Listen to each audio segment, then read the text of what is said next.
endurance isn't just about like it's not just about the physical strength, but also like how are you feeding your how are you strength training your mind in terms of the information that you're feeding it to help you understand how the body works. I love reading books on neuroscience, on consciousness, on peak performance. And when I read those things, when I come out to nature to do the things I love, I'm putting into practice what I'm learning to see if it's relevant to me. And if I'm getting the results that these books are saying are scientifically backed, then I do more of that, because I'm then becoming my own evidence of what these books write about. It's not just the information that I'm getting, but it's the knowing that comes with applying that information.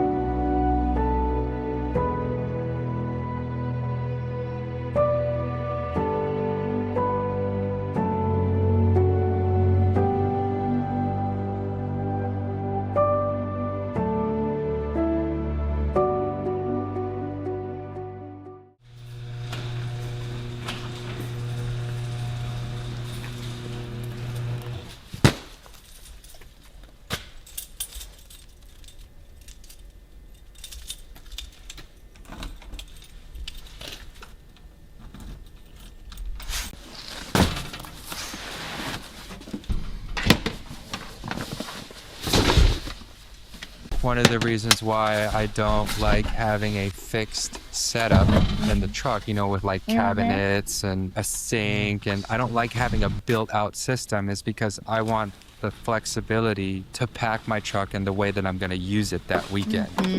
Like a lot of people build out a drawer system, they have a cooking section, they have a dinette, they have this fancy setup that not only adds weight to the truck, but it also takes up space. So for me, because I do all of those different things, I want the freedom to pack snowboards in there, pack the North Face gear bag, take my trail running shoes, take my helmets, all that stuff.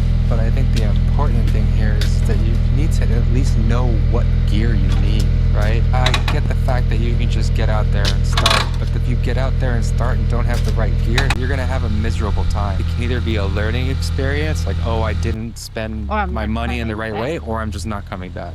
For me, it is important that you have the right gear. Like, you just need to know what? And this goes back to some of the original podcasts. Like, what's your overland build philosophy? What's your camp philosophy? Like, what is it that you prioritize when you go on? You know what I mean? I don't think a lot of people really understand that. So for them, it's more of a hobby and activity, right? Me, this is my lifestyle. It's different, like where I live, the things that I have, the procurement philosophy that I have in my life, the food that I eat, the way I think about the clothes that I buy. It is all centered around that single vision, It's about 5 miles outside of Harrisonburg. We're actually taking the Bridgewater exit. And if you've been on 81 lately, you know that Buc-ee's is now at the Bridgewater exit. So we're gonna make a stop there. The Ranger gets about 16 miles per gallon with the 4-wheel camper. So I've already eaten about a quarter tank of gas. So Buc-ee's tends to have the cheapest gas, so I'm gonna stop there, just fill up, and it's just a cool place to stop. I need to get some ice for the cooler, and then from there we make our way into West Virginia. 5 gallons of gas in the truck. I just realized I forgot my wallet at home, but luckily I can pay with the e-card, so I'm good to go. But I don't have my license with me, which should be alright. I'm just going camping, so it's not like I'm gonna be heading anywhere. I got yogurt, but come over here. I don't know if you know the secret to hard-boiled eggs, but they say huevo duro pero seguro. So don't get hard-boiled eggs for breakfast.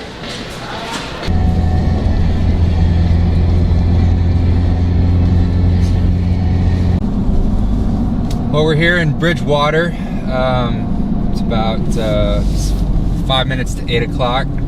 It is 32 degrees outside. The weather forecast says it's supposed to be in the 50s where we're going. We're heading toward Mower Basin near Durban, West Virginia. It's about a 2-hour drive still to the trailhead at Mower Basin, so it's about an hour and a half to Durban. Gonna do some mountain biking and some trail running, some hiking. Yeah, this is forecast said it was going to be nice weather, so I wanted to take advantage of it. Something that I prioritize in my life, just getting out on the trail. Strength training, mountain biking, pushing myself, trying to get some exercise and strengthen my endurance. As I know that the more I strengthen my endurance out on the trail, the more endurance I have in life and at work. So yeah, it's just something that's really important to me. And we're just driving through some farmland out here in Bridgewater, Virginia. Just got some gas at Buc-ee's. Got a $10 yogurt parfait.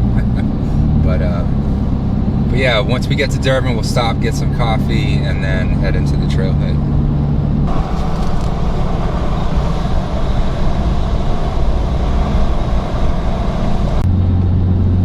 I'm on US 250 West. I don't believe we've crossed over into West Virginia yet, but yeah, this is one of my favorite routes to take to the Monongahela, to Durban or Cranberry. And the reason why I enjoy it so much is because of these views. There's about 3 mountain passes that you take on this road that are just absolutely gorgeous. It's a very windy road, so you just got to take your time with it and make sure you got your stuff strapped down in the back. I'm not always good about that, but so sometimes I hear my stuff fall over, but I'm trying to take my time today and just enjoy the drive. But yeah, if you're heading out to Durban, Mower Basin, and you can go through Bridgewater and US 250 West, I definitely recommend taking this route.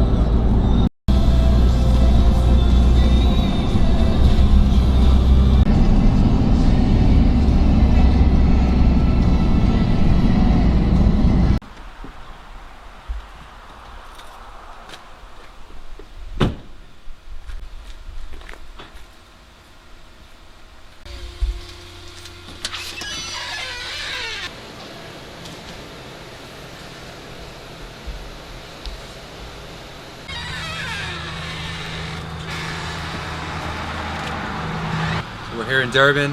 Mower Basin is just right up the road. Just got some coffee, and yeah, it's about a 10-minute drive to the trailhead. And, Durban's a small town. I know sometimes during certain parts of the year they have a big ATV off-road gathering here. I think there's some off-road trails up there. I've never been on that side, but yeah, it's a nice small town. You can actually get on the steam train down here, the Greenbrier Express, and then up the road here to the right, you can actually enter Laurel Fork Wilderness, a little river campground. It's a really nice area, but we're gonna go up the mountain toward Mower Basin. So I'm drinking my Simply Sweet cafe. This is a dirty chai with almond milk. I try to stop here at that restaurant every time I pass through Durban, just because it's important to support local businesses. There's not much going on in Durban, so yeah, I've been coming down here for, I don't know, maybe the last 5 years since I found out about Little River and Mower Basin.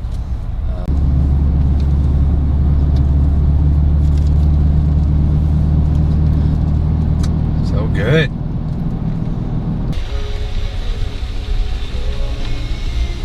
I'm here now at Gardenier Knob. It's about 5 miles from downtown Durban, 3 or 5 miles. There's an overlook right down here. Unfortunately, it's foggy today, a little bit cloudy. But I actually like it when the weather is like this. It just gives the mossy pine forest a little bit more of a sort of a mysterious and mystic feel to it. You can see in this section here, there's just a bunch of large boulders. Not a lot of people come up here, so man, I can only think of one time when I encountered someone else on the trail. It's like a half-mile walking loop, but as you can see, you just got mossy pine forest all over the place. It has like its own little microclimate, and yeah, it's just one of my favorite places to come. I'm heading back to the truck now. I'm gonna make my way to Mower Basin, the trailhead. I don't know, there's something about walking in nature that just is like a mood boosting sensation, and yeah, just love being out here. It's serenity, it's calming, the fog, the birds, you can hear the water dropping. Yeah, it's just an amazing place. Sun is peeking through the clouds. It's not fully out yet. Supposedly the weather's supposed to be 50 degrees today with partly sunny skies, but it's 42 right now with cloudy skies. But I guess around 1 o'clock it's supposed to open up. So fingers crossed that happens. My bike, we're on a dirt road right now. My bike is getting mud thrown all over it, so yeah, luckily I brought some rags and some oil chain, so it should be good to go once I get out on the trail.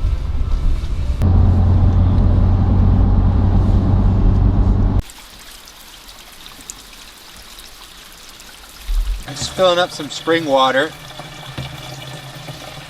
It's off the side of the road here. Stone Cold Dispersed Camping is right across the street. But yeah, I like getting the spring water because I don't know, there's just a silky taste to the water. It just feels so fresh. You don't get that like chemical aftertaste in your mouth. And yeah, I mean, just given that it's about 40 degrees here, the temperature's just right as well. So I fill my Dometic water jug here, then I also fill just my water bottles in the truck, and then sometimes on the way back home, I'll also fill this up so I have this water at home as well.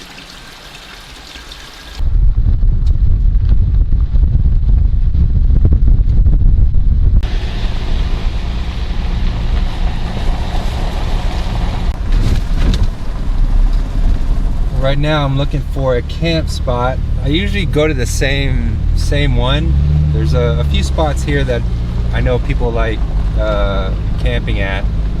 There's one that we're approaching right now. It's kind of up on the hill, so you get a nice view, like kind of a 270 view of the Mower Basin Valley here.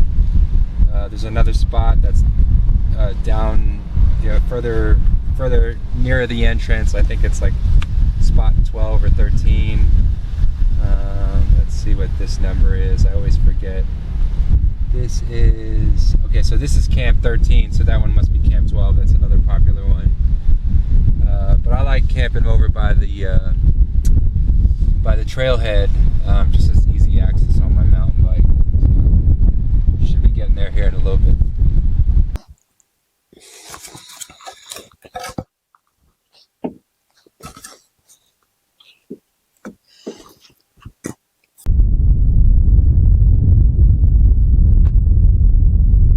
All right, we're at the camp spot now.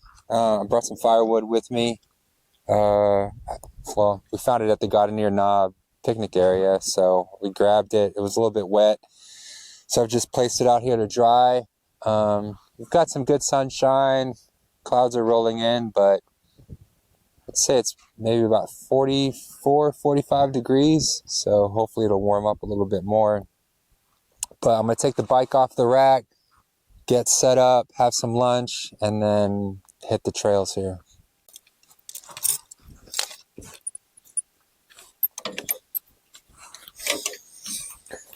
Got my supervisor here, always making sure I'm doing my job, right, Jaya? always watching me. Bike's a little bit dirty, but I don't know, I might give it a little wipe down before I head out. Even though it's just going to get dirty again. So.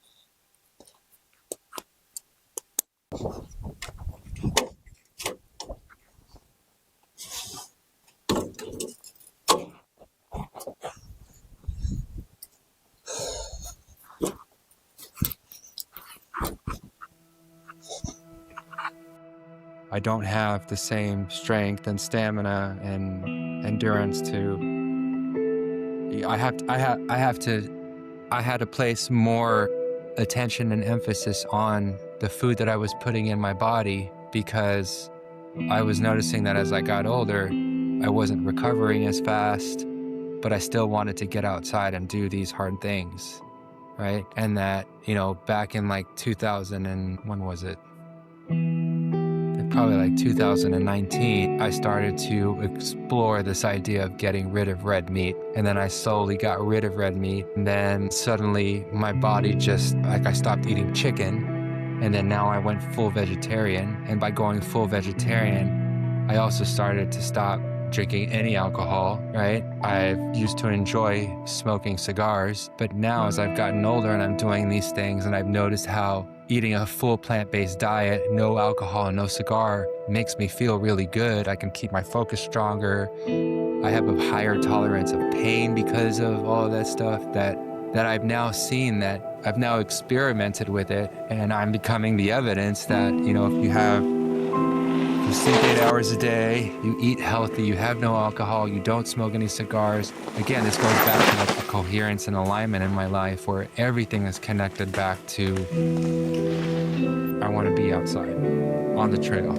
Strategically pace at work when things are in life, when things get hard. It allows me to think back to those moments, to like pull out the wisdom that I gained, that I already have in me because I spent all that time doing hard things in nature. Like it gives me the stamina to withstand more hardship at work. And it's also how I got through working in places like Afghanistan and South Sudan.